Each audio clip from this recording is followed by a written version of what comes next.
are and nobody seems to care.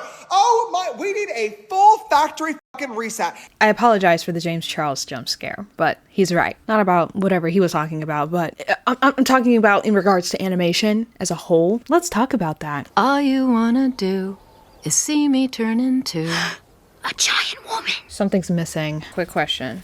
Which one? Which one? We got Chowder. We got Lumpy Space Princess. There we go.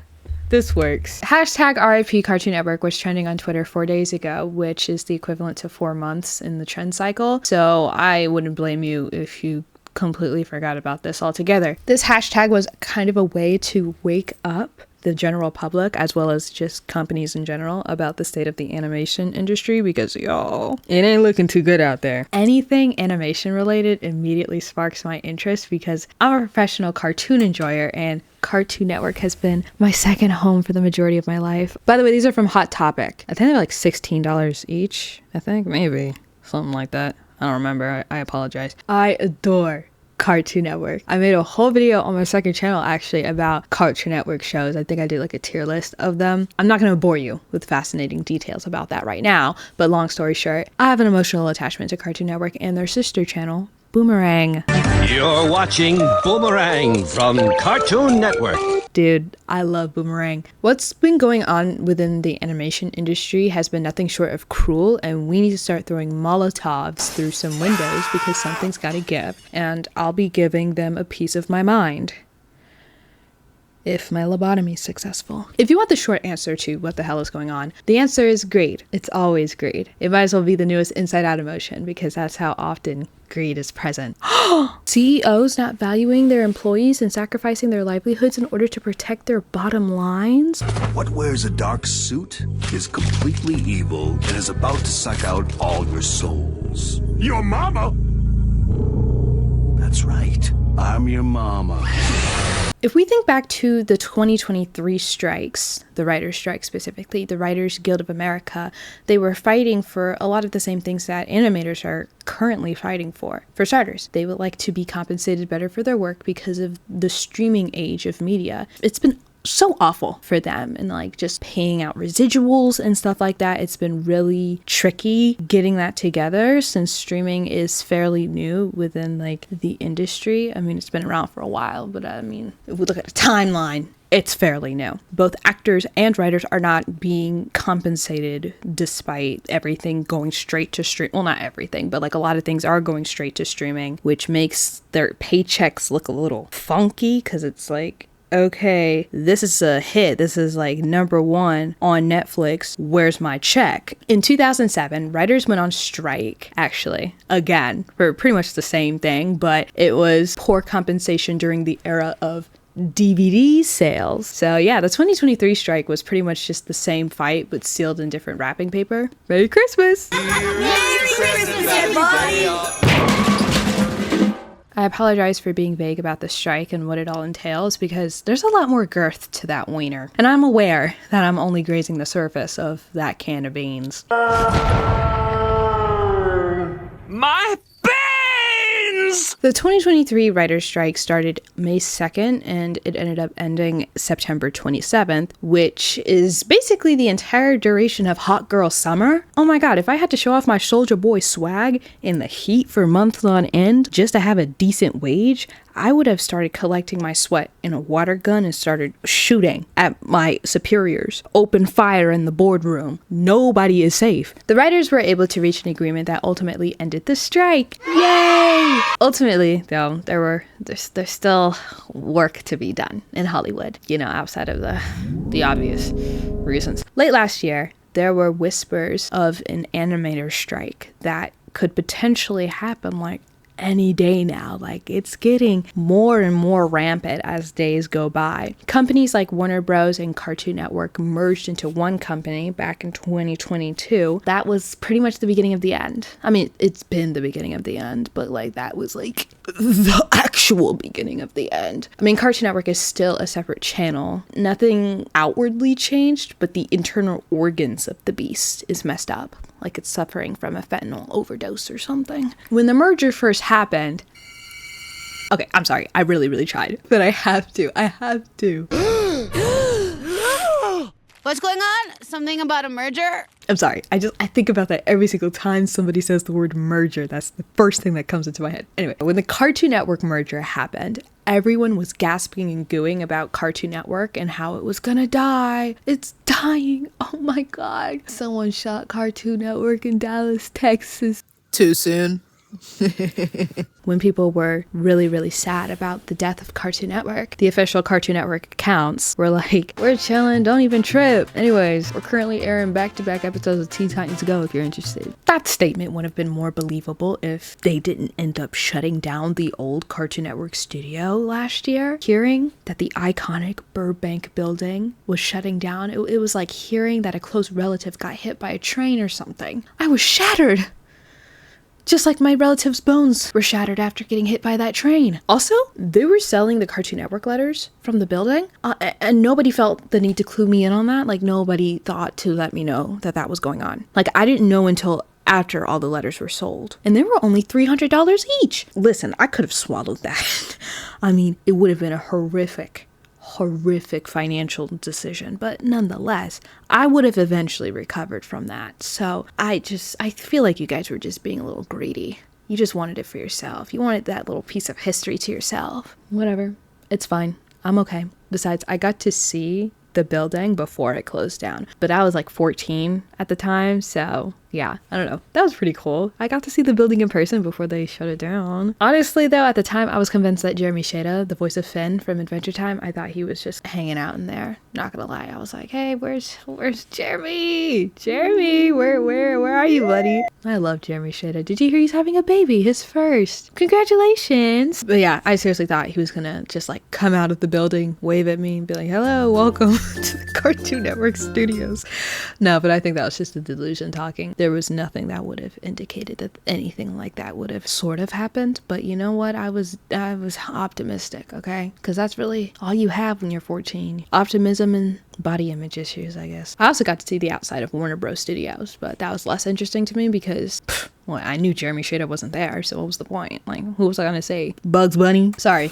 Weird tangent there. The merger, yeah, it happened, and nothing on the outside was changed that much, but there were signs. For example, if you have HBO Max, screw you, I'm not calling it Max. I don't care that you've rebranded, it's HBO Max. But if you have HBO Max, you will notice that Cartoon Network shows are slowly being pulled from the streaming service, despite HBO Max being owned by the very conglomerate that owns Cartoon Network. Like, you have access to all the shows, but now you're taking the shows away. That doesn't make any sense. Now listen, I'm not gonna sit here and pretend that I know what the hell is going on when it comes to streaming services and contracts, because I know that contracts for certain things eventually end, and that affects the ability for media to be owned on certain platforms. Like, I get like renewing has to happen in order for particular shows and stuff to continue to exist on a platform. I had the general basics down packed, so I don't know exactly what their game plan is here, but I know that they took the shows off and I'm not happy,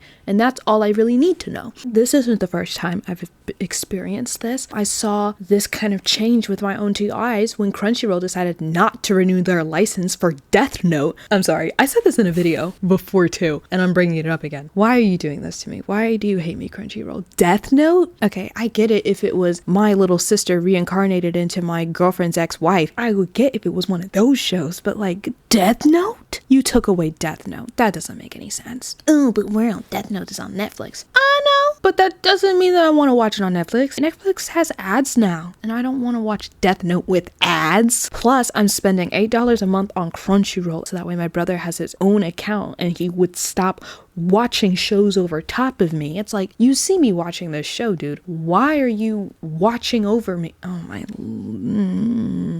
It's fine. We have our separate accounts now. It's cool. So yeah, HBO Max, they've been removing a good chunk of their Cartoon Network shows, which includes damn near all of the Ben 10 spin-offs, Foster's Home for Imaginary Friends, which is awesome, by the way, despite what people say about the last season. Okay, sure, it didn't end the best way that it possibly could, but nonetheless, when it was good, it was great. They also took off The Marvelous Adventures of Flapjack, which should be a crime punishable by torture involving a shark tank, whipped cream, and a priest. And they even took away Clarence.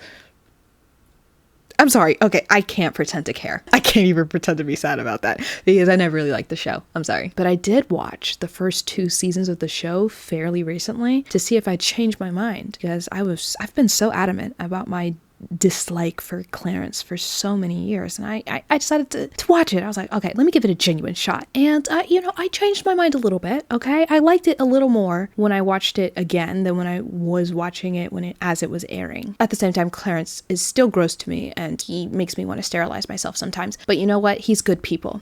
At the end of the day, he has a good heart. Say progress, people. Progress. So people were very puzzled about Warner Bros. Discovery deciding to remove content, but I'm sure it has something to do with money and blah, blah, blah, blah, blah, blah, blah. Listen, right? Your wallet is none of my concern. Get your money up, not your funny up, right? Stop messing around. I like watching cartoons because it makes me happy. You're affecting my happiness now. Guess what? Joy, my joy, up in my head, she knows how to fight. She can throw hands. Don't play with her. Well, okay, rude. Huh? What's up? Yeah, that's what I thought. Pussy. Okay, enough stalling. Let's get to the meat and potatoes. Animators, they are working like dogs, day and night, drinking coffee from a pot none of you want to touch. I need to get you off of my knees. All right, thank you guys. These big companies are trying to impress their investors and make their numbers look as squeaky clean as possible at the expense of their employees. Greed strikes again. Animators are being laid off, studios are shrinking, new projects are not being greenlit in fear of new shows underperforming, so now companies are putting more emphasis on reboots than new material. It's a shit show. We're not complete idiots. Yeah, except for shit show.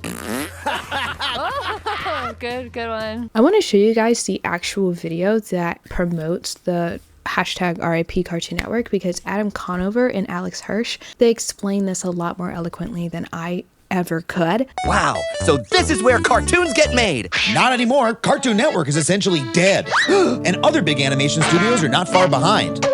What the hell? What happened to all the animation workers?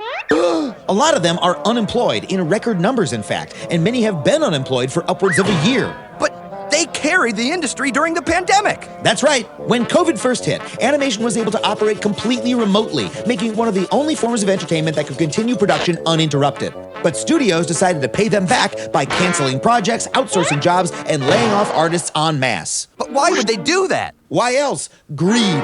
Big studios make their finances look better by reducing spending and cutting staff. CEOs and executives reaping the monetary benefits for themselves. So they want to reap, huh? I'll show them reap.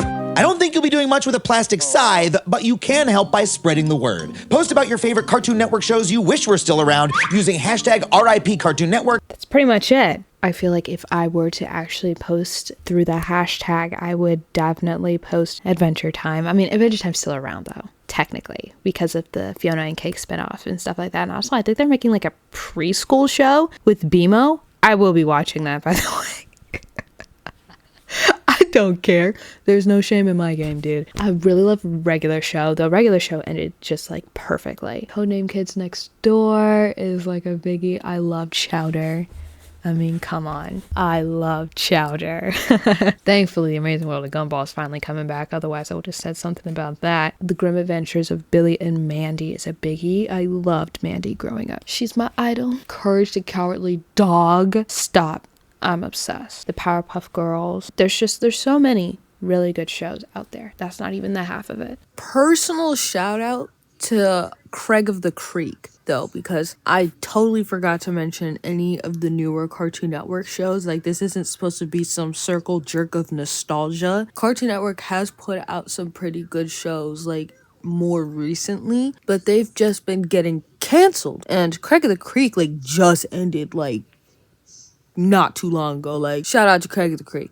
That's a really good show. It's really sad to see, like, the character of the network being drained out. Cartoon Network used to have this charm to it. Like, you know, the commercial bumpers, like they used to have these really unique commercial bumpers, and it wasn't just Cartoon Network, it was also Boomerang, but Boomerang had the best commercial bumpers. There are actually videos on YouTube that play those bumpers on loop. I'll just watch those compilations just to feel something. They're so fun. Cartoon Network used to be fun, and it's not anymore. It feels very corporate. So I took a peek at the link tree that is actually in the bio of that Twitter account that I just showed you, and there are a lot of great resources for animators and committees. In fact, you know what? Let's look at them. Animation Workers Ignited. They have a lot of resources here, right? Fundraisers for struggling anime workers. All right, they have like a website for negotiations, history of labor in animation, right? There's a lot of aid options for animators,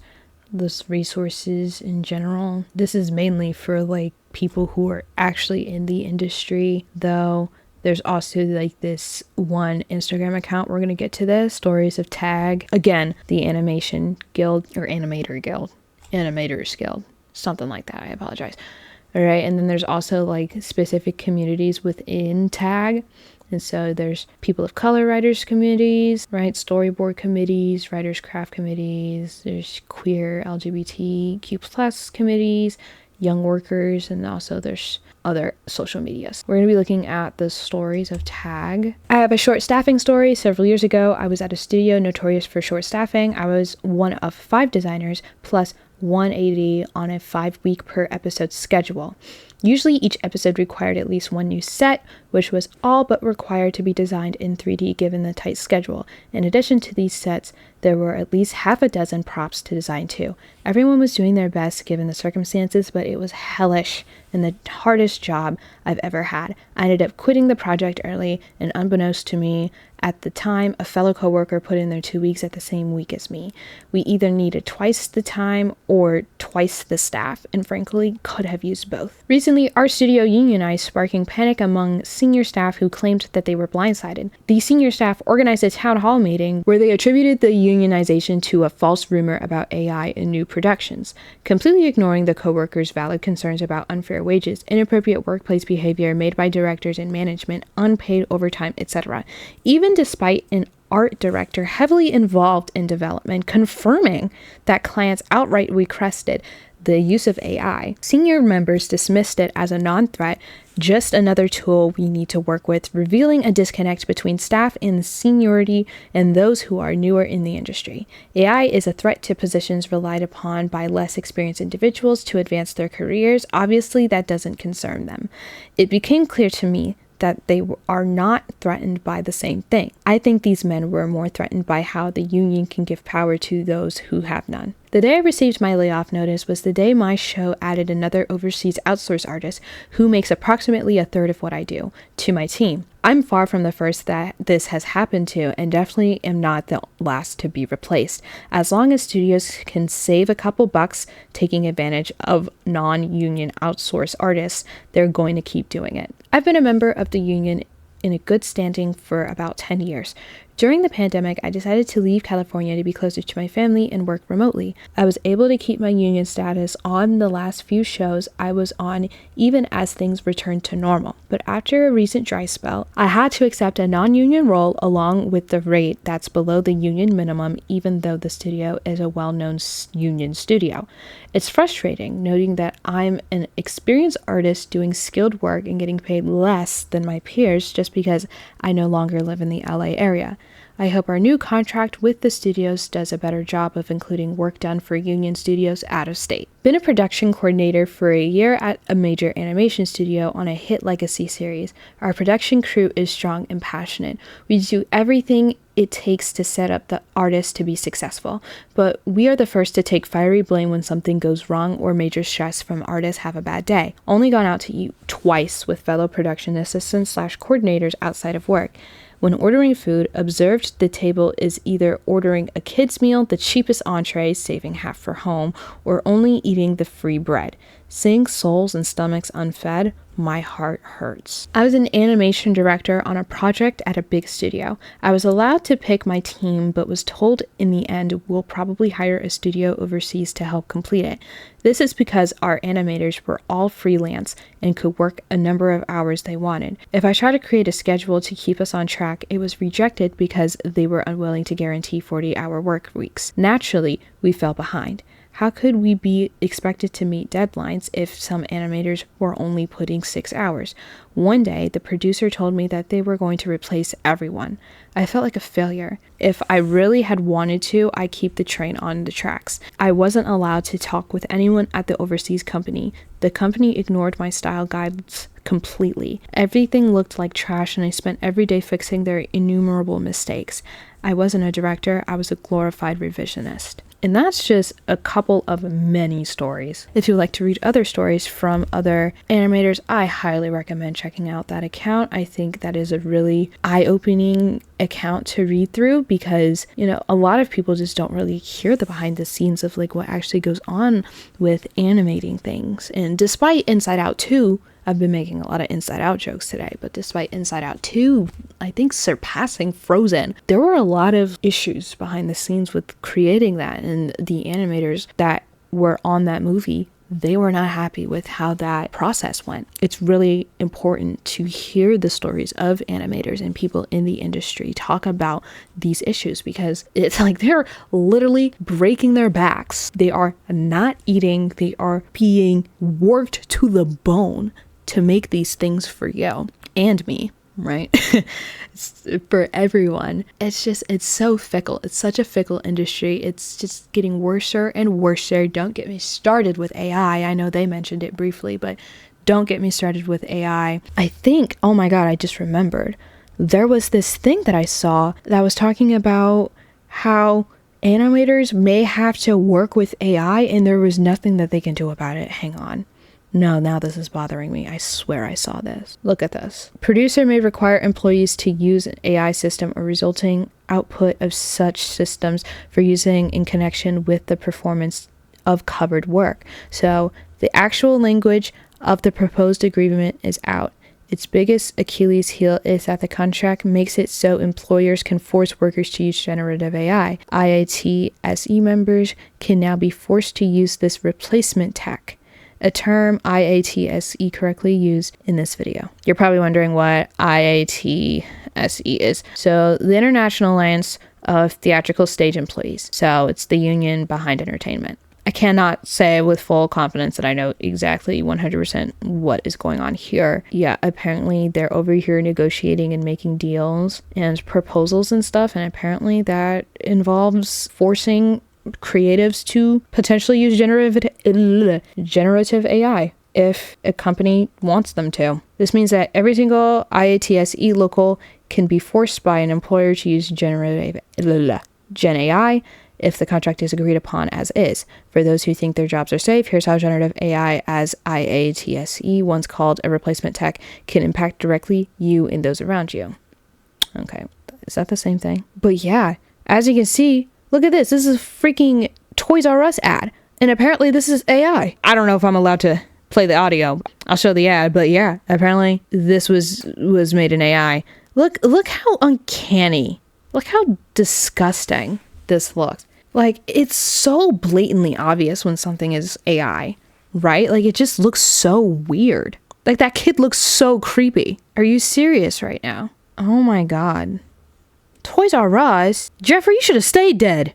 I made a joke in one of my other videos saying that the damn giraffe from Toys R Us was caught on Epstein's Island or something like that. You should have stayed on Epstein's Island at this point and died there, because this is not the comeback you think it is. This is not the serve you think it is. Yeah, that's what's going on with that, which is insane. Animation, it's been a really big part of my life, and entertainment as a kid. Like, I really love Cartoon Network. I cannot stress that enough. Like, this really makes me sad. And watching Cartoon Network transform into this entity that I can hardly recognize, it's been such a sad thing to witness in real time. No, like, I need to pull out the receipts, you guys. Look at these drawings. I found these. I didn't find these. These have been hanging up on my dresser for years, and I just never bothered taking them down. But I have these drawings from when I was 12.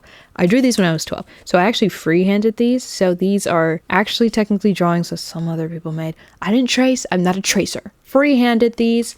But I did use reference pictures, and by reference pictures I mean I pretty much just copied the picture, but like, again, I freehanded though. So if you are the original artist and you're looking at these and you're like, that looks familiar, yeah, it's your drawing. I apologize. This is Lord Monochromicorn. I was really into the gender bent episodes of Adventure Time, so this is gender bent Lady Rainicorn, which is Lord Monochromicorn. It's kind of like a chibi version of it. Oh, that's right. There were two of them. That's right. I did two. I think I had a crush on him. There's a really good chance I did, because I'm like, why are there so many Lord Monochromic Horns? I think I was in love with this guy. Can't be too sure. Anyway, that's another one. So cool. And then here's Cake, because I was like, let's get her on the action. So yeah, the gender bent version of Jake. So there's Marshall Lee. Oh Lord, it's getting all stuck together. Marceline was as of Marshall Lee and Prince Gumball. I was obsessed. And then I also have a sketchbook here. These are more recent. I did these when I was like 16, right? Some things never change. I'm not a big artist, by the way. There's Blue from Foster's Home of Imaginary Friends. I love that show, dude. Look at this. Look at this. Look at this. Look at this. Look at this. We have Marceline and we have We Bear Bears. It's not Cartoon Network. I just wanted to show off Winnie the Pooh. And then there's Ponyo. I have Jake down there. He's dope. He's dope. Again, we got Ed, and Eddie. Well, just double D and Ed. And then there's Jake again. Jake is so fun to draw. I love him. I mean, there's other drawings in here, but they're not Cartoon Network related. I guess this counts. It's Adult Swim. Rick and Morty. Yeah, I hope the animators are able to negotiate with the companies and maybe animation can get to a better state altogether. Like, did y'all see that Backyardigans slop that's been circulating recently? No wonder the kids are on YouTube Shorts. I swear, those kids are going to develop brain tumors if they have to watch anything longer than 30 seconds of that garbage. But okay, that's all I got for you guys. Thank you so much for watching this video. Thank you for indulging me. This is sad. This is sad. Save Cartoon Network. If you like the video, give it a like, subscribe if you want. I really don't care. All of my social medias will be linked down in the description. I have a book club on the app Fable. We started our new book for the book club. So if you wanted to so if you wanted to read The Perks of Being a Wallflower, you missed out. I apologize, but don't worry. We are now currently reading This Is How You Lose the Time War. And I actually haven't started it yet. Full disclosure, my bad. But if you would like to read along with us, please join. We would love to have you. Operation Olive Branch will be down in the description if you'd like to support Palestinians. I don't know. I have a Twitch. I have a Discord. I have an Instagram. I have a Twitter. Go down in the description. Cherry pick what you want. All right. It's a fun time down there. Be a member of the channel. Join us. I went to the Goodwill bins recently and I showed off all the stuff that I got. And that's members only. Okay. You can only see what I got if you're a member. So come be a member. All right, thank you so much for watching. I'll see you whenever. Okay, bye.